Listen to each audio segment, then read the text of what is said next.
All right, king and pawn versus king. The first truly must-know king and pawn endgame.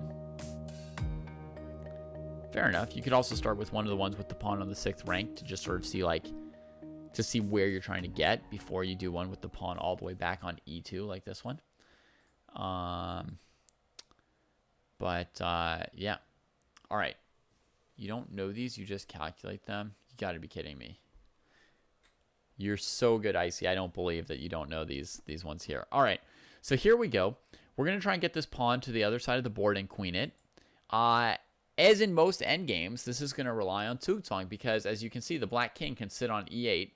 And in order to queen a pawn, what you basically need to do is you need to successively take control of e3, e4, e5, e6, e7, and e8. And once you advance the pawn, each of these squares while it's controlled, you have a queen, and then you can win.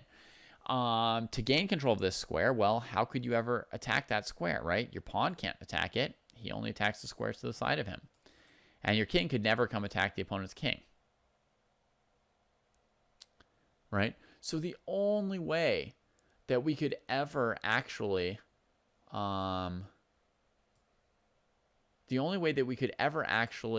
get control of e8 is by the opponent walking away from it because of Zugzwang.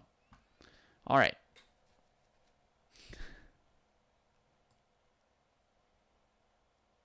All right, so we're going to advance our king.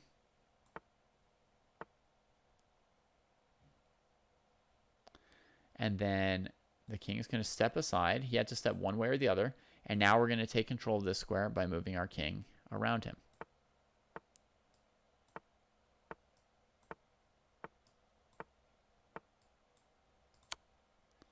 All right. And now we're going to try it again.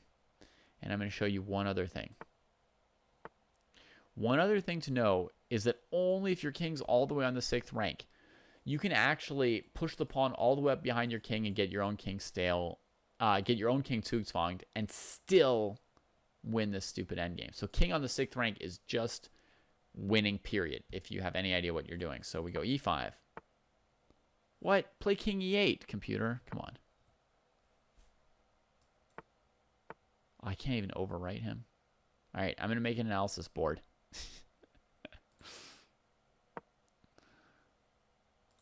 Can it still be seen? Yeah, you can still see the board clearly enough. All right, so I'm going to add a better defense for the computer. King to e8. Now he's got the opposition. How do we ever get around him, right? If our pawn were on e4, it would be perfect. We'd spend a tempo on the pawn. They'd have to step aside, and we would go. But now we have to step aside. However, the timing happens to work out exactly that we can now play e6, king e8, e7, and again we've Zugzwanged the king. He has to go to f7, and we come here and queen. Yeah. So that's a good thing to know as well as an extra wrinkle is if your king's already on e6, on the 6th rank, in front of your own pawn, you're already just winning no matter what. Whether you use Zugzwang to get past the king or whether you let him get Zugzwang and then the tempi just line up so the pawn actually Zugzwangs the king when you get in front of him. Because if we go ahead to this position here, here, here, here. In this position here, when your pawn comes to e6, normally the black king would have been sitting on e8 and would come to d8 to block the king whenever this happens. So let's show. Like if we were here, you can't put your king on d8 because king d6 and you'll be pushed out. So in a position like this, you always want your king on you always want your king on like e8 so that if the white king comes to d6, then you can come to d8, e7, king here, and get a draw. Okay. So that's this fundamental one here. The cool thing is knowing that, like, if you Zugzwang the opponent's king, that you can step around him. That's what you can apply to anything. But for anyone who wants to know, like, fundamental stuff, with your king on the 6th rank, you're winning. Now let's get on to the next one, which I think is going to deepen our knowledge of this as well. Go back to drills and get this one here. Now our king is behind the pawn, so we don't have the king up on the 6th rank, right? But what we do have here is we have enough time and space to get our king in front of our pawn. And that's going to allow us to take the opposition, even if the opponent gets the opposition, by playing a pawn move. Okay? We're not going to have the luxury of the king on the 6th rank, so whatever we do, we win, and it doesn't matter. We're going to have to be precise here. First goal is to get the king as far in front of your pawn as possible, always. That gives you room to waste a move with the pawn if you need to. So we got to get up there with our king. So that's what we're going to start with. In general, if you guys are ever defending, the best defense is always to go to the same file as your opponent, so you're blocking them.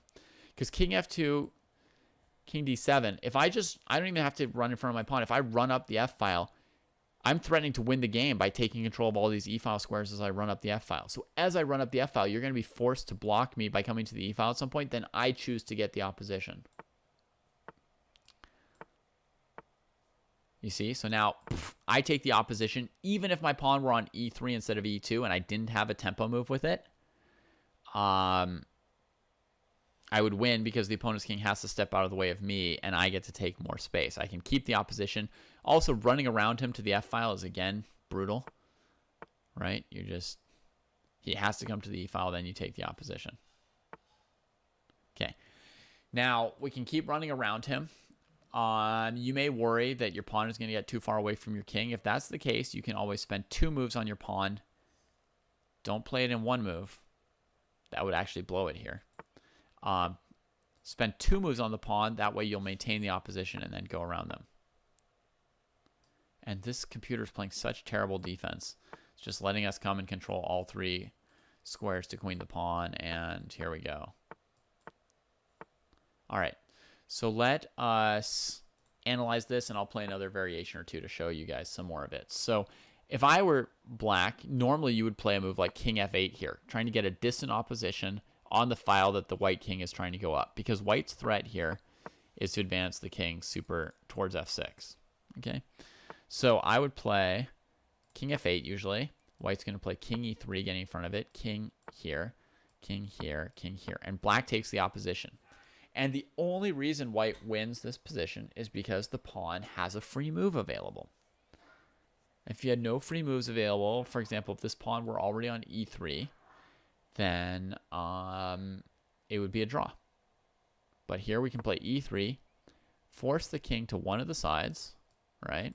And then walk around him. And I'm threatening to come here and here, as I said, right? And then control all those squares. So he's going to back up probably. I'll take the opposition. He's going to sidestep to one way or the other. I'm going to get past him. If he comes up, you always have to check that your pawn can get within range of your king before the opponent's king gets all the way around you. But let's say he comes here. Now you've got the king on the 6th, which, as you know, is a win, regardless of who has the opposition. And queens. Any questions now? Is this getting hard enough that anybody has a question about any variation that white or black could do differently, or how to understand what's happening, how to apply this to other related positions? Anybody? The h-pawn and a draw? Yeah, the h-pawn's a draw no matter how far in front your king gets. Because, let's just show that, shall we? All right, so the problem here is that even if the black king has to move away, you can never move. It won't let me make an arrow, but you can never move to I9, right? So I could play h5, and they've got to step aside. If they move to I8, I would move to g7. Normally, if they move to g8, the winning maneuver would be to flank them by playing king to I7. Sorry, I don't know why I said I9 at some point there. I was just like so far off the board. I was like in mystery land. But in general, every time that you win using the opposition, the way you win is by doing something called a flanking maneuver, which means going around the side of an opponent. It's an old military term because if you attack somebody from their side, well, they can't fight as well as if you fight them from in front of them. So, so we're sort of going around the king's side normally. And here, there's not enough room to do that. So this king can just go g8, h8, g8, h8. And we have no way to get around him. When he steps aside, we can't take that step diagonally past him. So in a sense, we are zugzwanging him here, but we don't have enough room for an operation that allows us to flank him and make progress. So, for example, I'll give you another example, that same idea. That you do have the opposition. You do sort of have a zugzwang where he has to move to a worse square. The best square for the black king is h8 if you're trying to stop this pawn from queening. If your king could just sit on h8 and you could pass, it would be a draw. So when you play king g8, you are worsening your position slightly, but white can't take advantage of it because they don't have room for the flanking maneuver that would win for them. So let's show another example. All right, this looks like a good one for our purposes. Let's give it black to move. Yeah. All right. Sure, good enough. So here it's black's move. That means white has taken an opposition, right? He's standing in front of the king. And in theory, the black king has to step aside and go to a worse square. Right now, the black king is trying to keep the white king from advancing further down the board. Why does the white king want to advance further down the board? Well, to attack the black pawns from the side. Either h6 or b7 are vulnerable.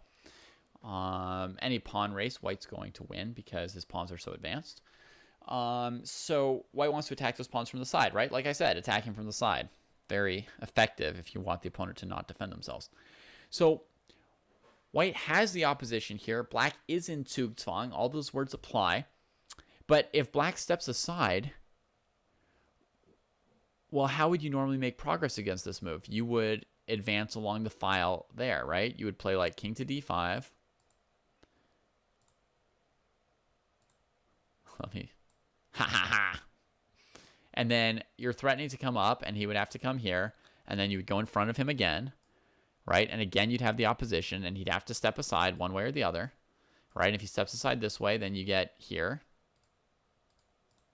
and you get to attack this pawn from the side. And if in this position he steps aside this way, then you go here, and you attack that pawn from the side, okay? So